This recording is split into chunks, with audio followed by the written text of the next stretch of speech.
Hello grade 5s, welcome to Creative Arts with me, teacher Lizelle, in term 2.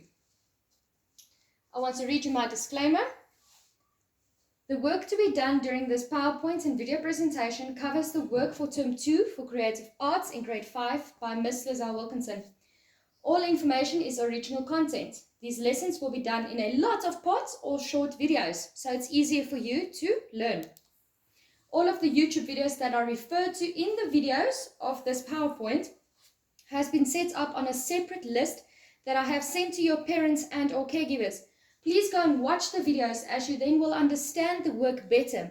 I can unfortunately not put the videos in this PowerPoint presentation video due to copyright. I did put the links for any videos in the description box below. So after watching this video, go and check in the description box. There where it says what the video's name is, you'll find all the links there. Go and watch those videos. Then further, I am the HOD of Arts and Culture at VTA School. If you have any questions, please ask your parents and or caregiver to send me an email at teacherlizelle@gmail.com. Part 1. Topic 1. Dance, drama, music, and different ways to move. So when we dance, we move. To dance, we need music. And when we move, we tell a story. Everything fits perfectly together, and that is why we call it performing arts. Here's a list of different dancing styles. We are going to look at each of those dancing styles over the next couple of videos. Alright, so the list that I have compiled for you, these are not all the dancing styles that exist. I just took the main dancing styles. So we're going to look at the waltz, the Viennese waltz, cha-cha-cha, rumba, samba, mambo, quick step, jive, bolero, charleston, swing, tap dance, moonwalk, boogie-woogie, salsa, flamingo, lambada, polka, capoeira, country or western dances, which are those cowboy dances, the achy-breaky hard line dances. That's a country and a western dance. Folk dance, belly dancing, ballet. Contemporary dance, concert dance, modern dance, house dance, punk dance, rave dance, disco dance, and Bollywood dancing. Right, dance. So I'm first going to explain to you what dance is about before we start with our different styles. When we dance, we use our bodies. All right? There are different types of dancing disciplines. Discipline is a fancy way to say the word type or style. If you recall, in term 1, I taught you the word genre, spelled G-E-N-R-E, genre. It's a French word which means a type or a style or a classification of a type of music. So if I ask you the question, what genre music do you listen to? Then you can say, I listen to classical music, or I listen to hard rock or metal or pop. But in dancing, we call it a discipline because there are very strict rules to adhere to when dancing. You can't just randomly do a few movements and call it a dance. There are specific rules that you have to look at. So when we continue with this lesson in the different parts, you will see there are some dances that you already mastered, that you don't even know that you have mastered, but you are doing great. So you must continue dancing like that. All right, all dancing disciplines has their own clothes to wear called a costume. These costumes are usually specially made or tailored to the dancer's need and body type. In today's lesson, we are going to focus mainly on ballet and during the week, and then we will take a peek at other classical styles. Next week, we will focus on a more modern style of dancing. I give you 5 seconds to guess who that was. 1, 2, 3, 4, 5. That's me. There, I was still a tiny baby. I think I was about grade 2 around, so I was about 8 years old on that photo. There I was dancing a classification called Shaketi Ballet. I will explain that to you. When I ended my ballet career, I was dancing RAD, which means the Royal Academy of Dancing. I will also explain the two differences between the classifications of ballet. Alright, so the history of ballet. Please remember, there is a link to a brief history of ballet in the description box. First, watch this video finished before you go and look at that video.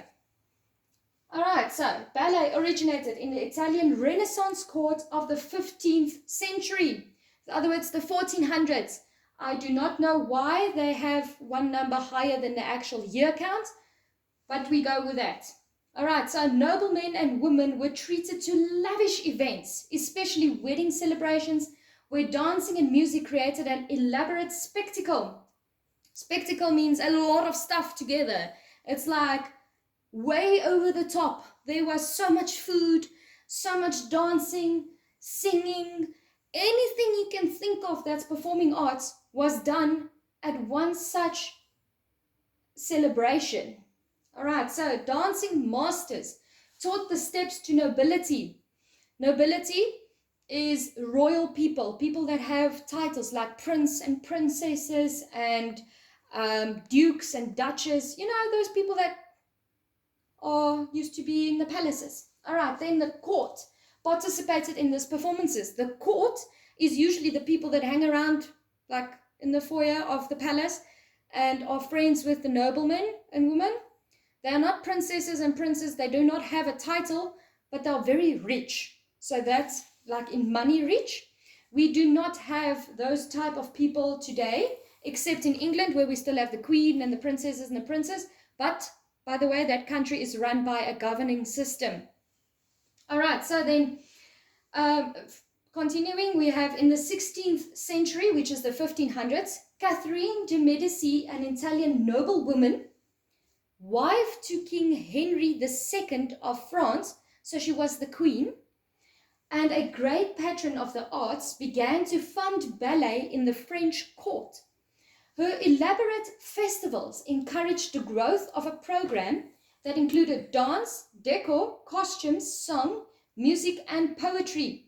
So there's 6 different things that she did at the same time. So that's why they call it an elaborate spectacle, because it's way over the top. Each one of those art forms today, in today's modern world, stands on its own. It does not have, you do not have decor and dance at the same time. You either have dance or you have decor. It's split in parts. Right, continuing with our history lesson on ballet, a century later, King Louis XIV helped to popularize and standardize this art form. A passionate dancer, King Louis was a passionate dancer. He performed many roles himself, including that of the Sun King. He is really popular for being the Sun King. Just remember, ballet from way back then and ballet of today differs completely. All right, if you go and watch the video with the link down in the description box, you will see what I mean by ballet completely differs from what it was to what it is today. His love of ballet fostered its elevation from a pastime for amateurs to an event which required professional training. An amateur, that's a very important word for you to know and to remember, so write it down somewhere. It's for assessment purposes. An amateur is a person that is just starting at something. So let's say you are starting to learn how to cook. Mommy is showing you how to cook. Then you're an amateur in the kitchen. Okay? And then requiring professional training means that there was masters in the field of ballet that was teaching the people the different movements. All right. By 1661, a dance academy had opened in Paris, or Paris as we know it, but that's the French way of saying Paris, is Paris. In 1681, 20 years later, ballet moved from the courts to the stage. So instead of just dancing ballet in like the palace, they actually made a show of it, and it was put on stage where people could perform, and the other people were sitting there watching this performance and clapping hands. By the mid-1700s, a French ballet master called Jean-Georges Noverre rebelled against the artifice of opera ballet, believing that ballet could stand on its own as an art form. Like today, ballet stands on its own as an art form.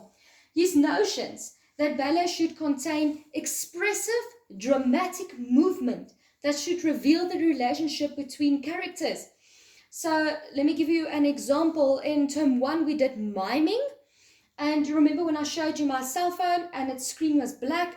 and I looked very sad, and then I went to the plug in the wall and I like pressed the plug on and off, and I looked very sad, and I asked you, what did I just try and tell you? So then all of you went like, oh ma'am, the power is off, you cannot charge your phone, and now you're unhappy. So that's exactly what dancing is about. If you look at two people dancing, then you can see they are telling a story. So if you look very carefully, you can see, oh, this lady was just asked for a hand in marriage by her Prince Charming. So it's a romantic type of story. Or like in Swan Lake, where the swan dies, you can see it's very tragic. So that's portrayed by the dancers and their movements. And you can also hear it by the type of music. Like, is it a sad, soft song? Or is it a very excited song? Or is it like a song that's very like full of magic? You can actually hear the story in the song if you really just listen to it. Now, I do have a lot of videos. So when you go and watch those videos, which links are in the description box below, listen to the music. It's very, very, very important. All right, moving on. That is the end of our history lesson for ballet. So now we're moving on to dancing rules. For classical dancing styles such as Latin American dances, which is ballroom, etc., and ballet, there are strict rules to adhere to when putting your attire together. For more informal dancing disciplines such as hip-hop and break dancing, it doesn't have such strict rules to adhere to, and their clothes or costumes are much more loose and open to change, interpretation, and improvisation. I need you to remember the words interpretation and improvisation. I'm going to explain them quickly to you. All right, so you know what the word change means. Then interpretation means, like I explained to you with my cell phone and the power is off so I can't charge my phone. That is interpretation. What did you see from the story that I was telling you?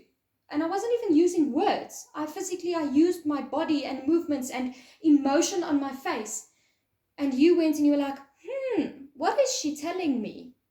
And then you came to the conclusion that I'm sad because my phone's battery is dead and there's no power, so I can't charge my phone, so I can't play my favorite game, which is Gardenscapes or Candy Crush. And you interpreted what I was showing you. And then improvisation is when you have, let's take an example, you're in the kitchen and you're making a meal for your family and you have to make spaghetti bolognese. All right, so all of us know spaghetti bolognese has got little mince balls in and it's usually potted with a tomato-based sauce and spaghetti. But now you're standing like, my grocery cupboard has a lot of ingredients in. Let me put something different with the meatballs.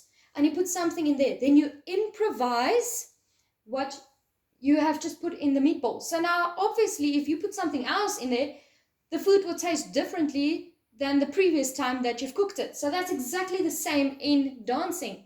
When you are a master of, say, a dance like, let's say, ballet, you actually do get competitions of improvisation. Then you hear a piece of music like 5 minutes prior to you climbing onto that stage and dancing your heart out.